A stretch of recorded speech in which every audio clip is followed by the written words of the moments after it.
Miaka michache iliyopita, kulikuwa na kijana mmoja ambaye alikuwa na shilingi 2,000 tu mfukoni. Hakukuwa na mtu aliyemwamini. Hakukuwa na mtu aliyedhani angefanikiwa. Kwa kweli, hata yeye mwenyewe alianza kupoteza matumaini. Lakini leo, anamiliki biashara zinazomuingizia mamilioni ya shilingi kila mwezi. Anasafiri. Anasaidia familia yake. Na watu waliokuwa wanamcheka sasa wanamuita boss. Swali ni moja tu. Nini kilibadilika? Je, alipata urithi? Je, alishinda bahati nasibu? Au kuna siri nyingine ambayo watu wengi hawaijui? Sikiliza mpaka mwisho, kwa sababu huenda hadithi hii ikabadilisha namna unavyoangalia maisha yako kuanzia leo. Jina lake lilikuwa Tumaini. Alikuwa kijana wa kawaida kutoka familia ya kawaida kabisa. Baada ya kumaliza masomo yake, aliamini maisha yangekuwa rahisi.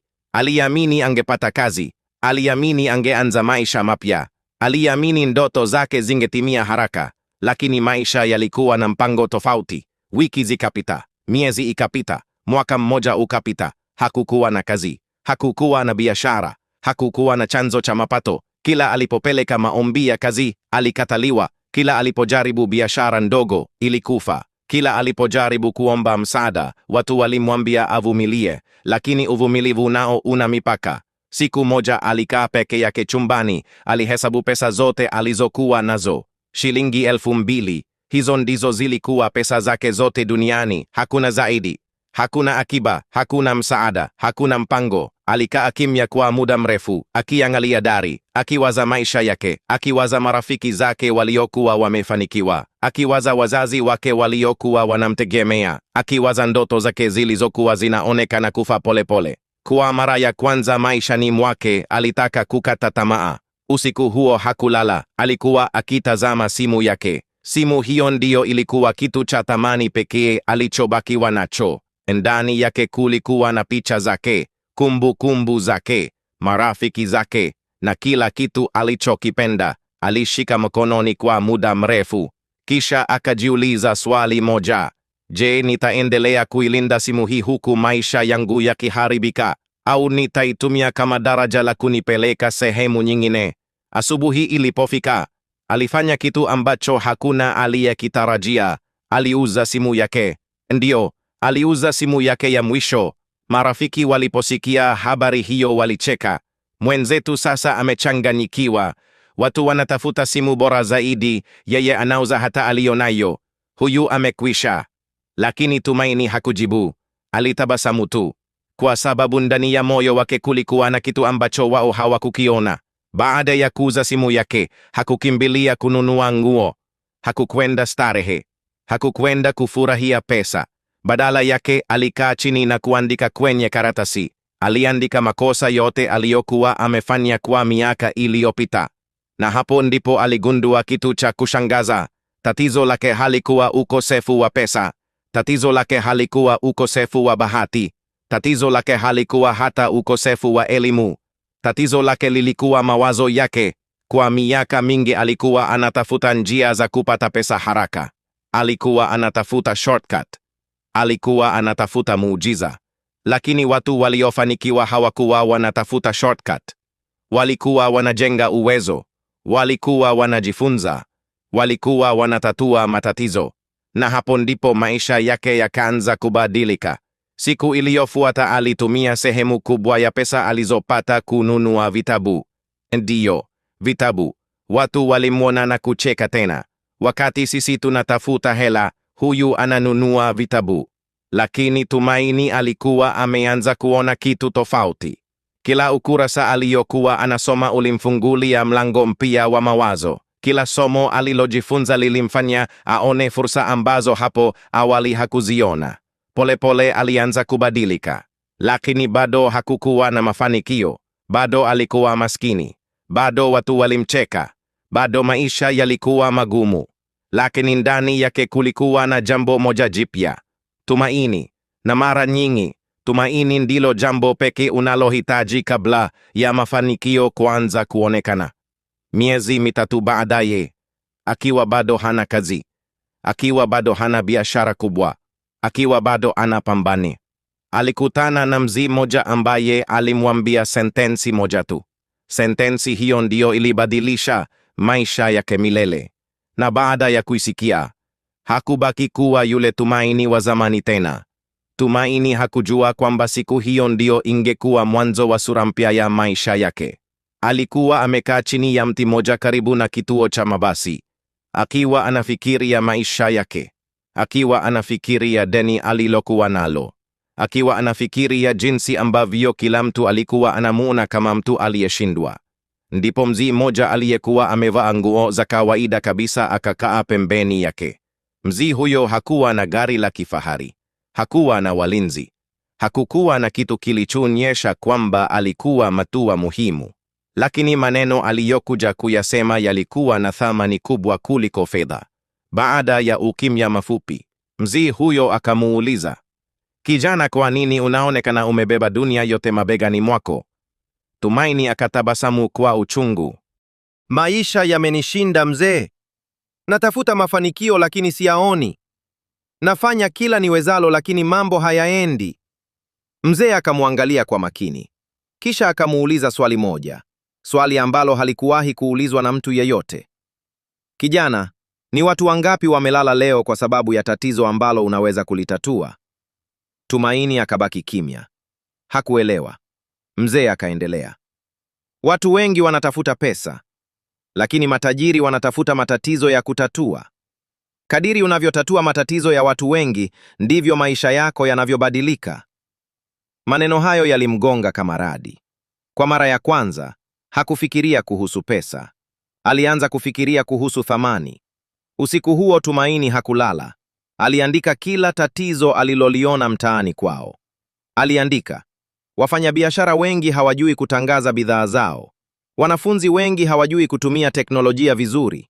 Watu wengi hawana maarifa ya biashara. Akaendelea kuandika mpaka karatasi ikaisha. Asubuhi ilipofika, alikuwa na ukurasa mzima wa matatizo. Na hapo ndipo alipogundua kitu. Matatizo yalikuwa mengi kuliko alivyofikiri, na kila tatizo lilikuwa fursa. Akiwa hana mtaji mkubwa, akiwa hana ofisi, akiwa hana wafanyakazi, aliamua kuanza kusaidia wafanyabiashara kutangaza bidhaa zao mtandaoni. Mwanzoni hakuna aliyemwamini. Mtu wa kwanza alimkataa, wa pili alimkataa, wa tatu alimkataa, wa nne alimcheka. Lakini Tumaini aliendelea. Alienda kwa mfanyabiashara mmoja wa viatu, akamwambia, "Niruhusu nikutangazie bidhaa zako bure kwa wiki moja." Mfanyabiashara huyo akakubali kwa mashaka. Tumaini akafanya kazi usiku na mchana. Baada ya wiki moja, mauzo ya mfanyabiashara huyo yakaanza kuongezeka. Sio sana, lakini yaliongezeka.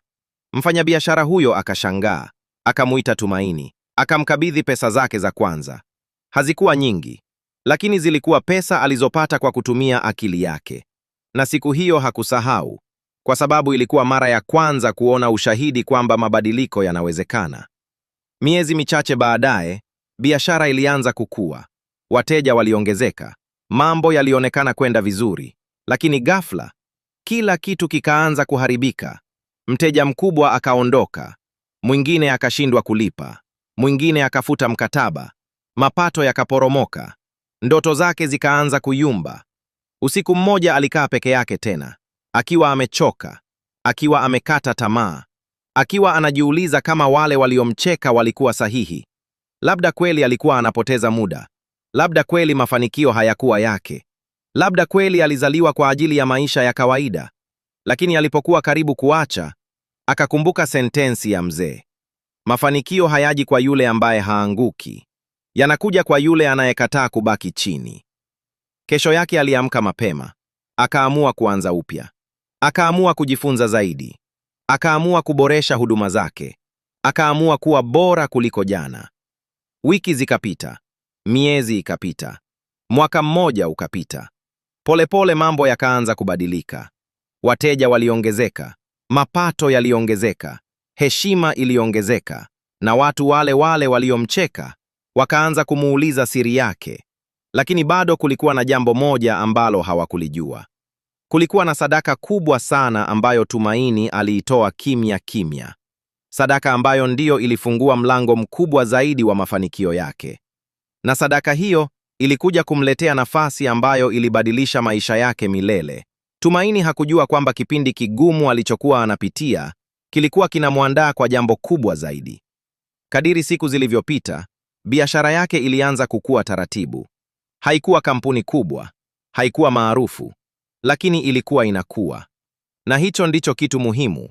Siku moja alipokea simu kutoka kampuni moja kubwa.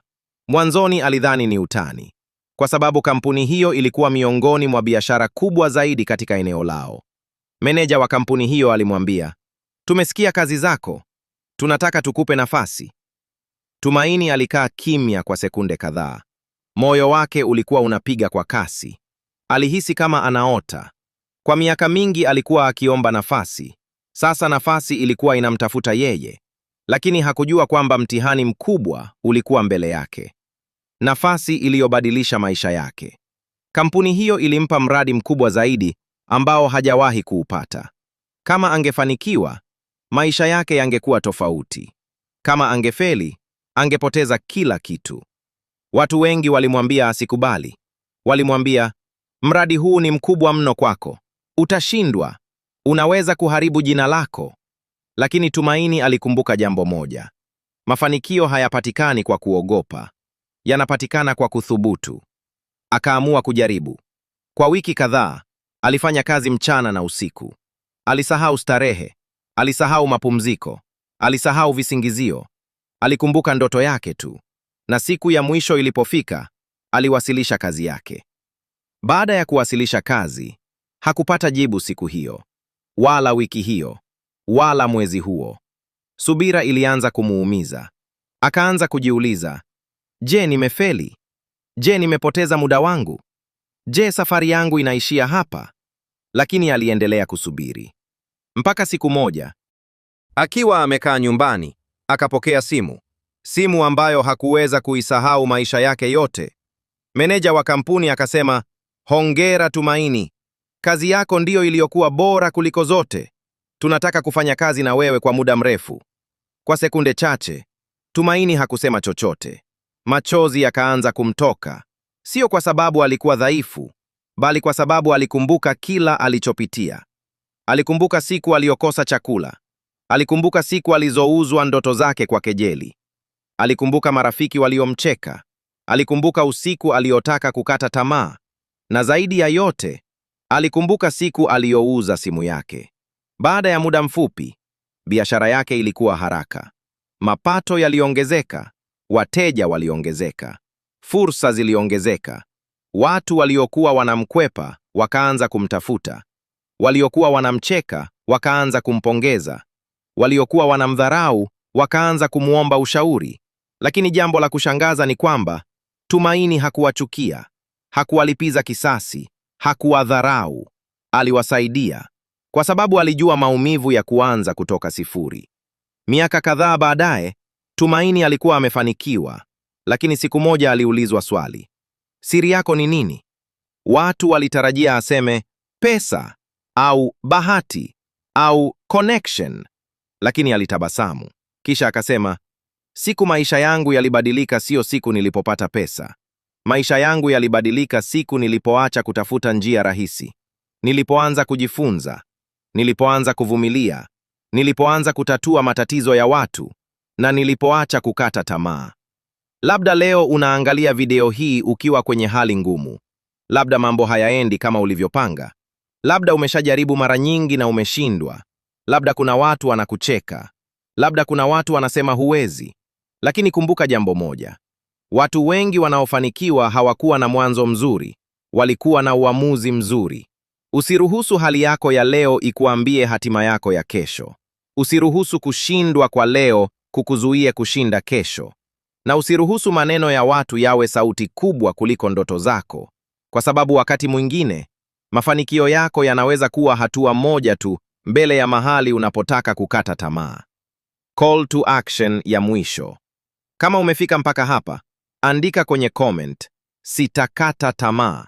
Na kama unaamini ndoto zako zina thamani ya kupiganiwa, bonyeza subscribe na ujiunge na familia ya Panto TV, kwa sababu hapa tunaamini jambo moja: mafanikio si kwa wenye bahati pekee, ni kwa wale wanaokataa kukata tamaa. Kwenye chaneli yetu ya Maarifa Academy, bonyeza kitufe hiki chekundu ya subscribe hapa chini.